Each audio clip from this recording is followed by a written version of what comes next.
সকলের নাম, number, mobile number সহ কোন পয়েন্টে কোথায় ডিউটি করবে এই বইটিতে লেখা আছে। আমরা 5টি সেক্টরে ভাগ করে এই নিরাপত্তাকে সাজিয়েছি।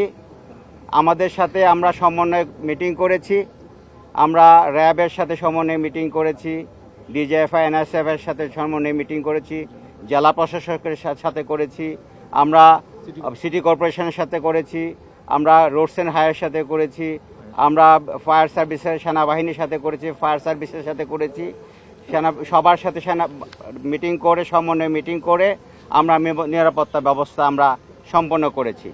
আমরা ড্রোন থেকে আমরা মনিটর করব, কোথাও কোনো অঘটন ঘটলে আমরা যেন ব্যবস্থা নিতে পারি। আমরা 5টি সেক্টরে ভাগ করে আমরা নিরাপত্তা সাজিয়েছি।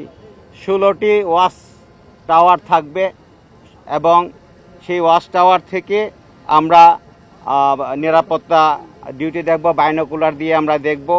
সাব কন্ট্রোল রুম থাকবে আমাদের 15টি, সেখানে আপনারা যার কোনো অসুবিধা হয় সাব কন্ট্রোলে সেখানে রিপোর্ট করলেই আমরা তাৎক্ষণিক ব্যবস্থা নেব।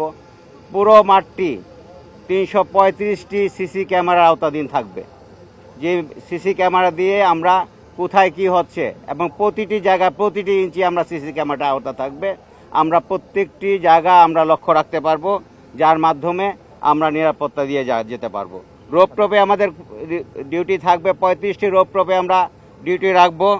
স্থির পিকেট থাকবে আমাদের 53টি স্থির পিকেটের মাধ্যমে আমরা কোথাও পকেট মার, কোথাও ঝামেলা হলে, কোথাও হকার বসে গেলে সেগুলো উঠাবো।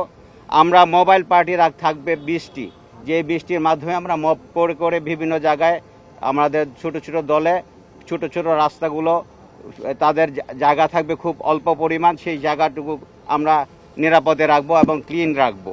আমরা চেকপোস্ট থাকবে 20টি, চেকপোস্টের মাধ্যমে এখানে যেন কোনো দুষ্কৃতিকারী না ঢুকতে পারে, আমরা সেই চেকটি করব।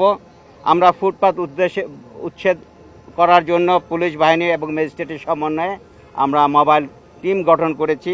আমরা ট্রাফিকের মধ্যে ট্রাফিক ব্যবস্থা যেন সুন্দর হয়, তার জন্য আমরা ইজতেমা যেদিন শুরু হবে মানে 31 তারিখ থেকে 2 তারিখ পর্যন্ত পণ্যবাহী ট্রাক, পণ্যবাহী গাড়ি আমরা এই রাস্তা দিয়ে চলতে দিব না, আমরা ডাইভার্ট করে দিব। আর মোনাজাতের দিন কোনো গাড়ি আমরা চলবে না, সেই মোনাজাতের দিন শুধুমাত্র ওই ইজতেমার যে অঞ্চলটুকু সেটি গাড়ি মুক্ত রাখবো, যাতে মানুষের কোনো অসুবিধা না হয়। আমরা সাদা পোশাকে প্রচুর পরিমাণ নিরাপত্তা রেখেছি, যাতে আমরা সব সংবাদগুলো পেয়ে থাকি। আমরা পুরো পোশাকে আমরা পোশাকধারী পুলিশ রেখেছি 6000-এর কাছাকাছি, 5000 সংখ্যাটা নাই বললাম। সর্বমোট আমরা প্রচুর পরিমাণ পুলিশ মোতায়েন করে এই নিরাপত্তা দেওয়ার জন্য সুব্যবস্থা রেখেছি। ইনশাল্লাহ আমরা আশা করি কোনো অঘটন ঘটবে না। আপনারা সহযোগিতা করবেন। আপনাদের কাছেও যদি কোনো কিছু ধরা পড়ে আমাদেরকে জানাবেন, আমাদের কন্ট্রোল রুমকে জানাবেন, সাব কন্ট্রোল রুমগুলোকে জানাবেন, আমরা ব্যবস্থা নেব। আমরা ড্রোনের মাধ্যমেও আমরা পুরো ব্যবস্থাকে মনিটর করব। এখানে আমরা আগে স্কুইপিং করেছি, ডগ স্কোয়াডদের সুইপিং করেছি, বোম ডিসপোজাল ইউনিট আছে, নো টহল থাকবে, র্যাবের আমরা হেলিকপ্টার টহল থাকবে। তাছাড়াও আমরা সার্বক্ষণিক আপনাদের সাথে যোগাযোগ রাখব। সাংবাদিক ভাইরাও যদি কোনো কিছু দেখেন আমাদেরকে খবর দিবেন, আমরা ব্যবস্থা নেব।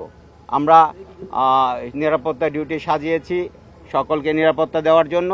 তবে এই ইজতেমাটি একটু ভিন্ন পরিবেশে হচ্ছে। এই ইজতেমাটি শুরু হওয়ার আগেই এখানে 2 দলের মধ্যে মারামারি হয়ে 3টি মার্ডার হয়ে গেছে, সেটি আমাদের মাথায় আছে। এর মধ্যে পুলিশের অনেক অস্ত্র বাইরে আছে, যেটি লুট হয়ে গেছে, এটিও আমাদের মাথায় আছে। জেলখানার অনেক অস্ত্র বাইরে আছে, এটিও লুট হয়ে সন্ত্রাসীদের কাছে আছে, এটিও আমাদের মাথায় আছে। বৈধ অস্ত্র জমা দেওয়ার কথা বলা হয়েছিল, সেগুলো অস্ত্র জমা পড়েনি, সেটিও আমাদের মাথায় আছে। আমরা সকল দিকগুলো বিবেচনা করে একটি শক্ত নিরাপত্তার মাধ্যমে এই ধর্মীয় অনুষ্ঠানকে যেন সুন্দর এবং সহজ হয় এবং সুন্দরভাবে করতে পারে, সকলে যেন ধর্মীয় অনুষ্ঠান সুন্দরভাবে করতে পারে, সেদিকে আমরা লক্ষ্য রাখব। আমরা সর্বোপরি আপনাদেরকে সবাইকে বলবো, যারা এখানে আসছে মুসল্লিরা এবং আমাদের পুলিশ বাহিনী যারা নিরাপত্তা ডিউটিতে আছেন এবং যারা আজকে মিডিয়ার কর্মী সকলকে আমরা অনুরোধ রাখবো, সকলে ধৈর্যশীল হয়ে ধৈর্যশীলতার পরিচয় দিয়ে আমরা এই ইজতেমাটিকে সাকসেস করতে চাই। আপনারা দেখছেন দৈনিক ক্রাইম সিন।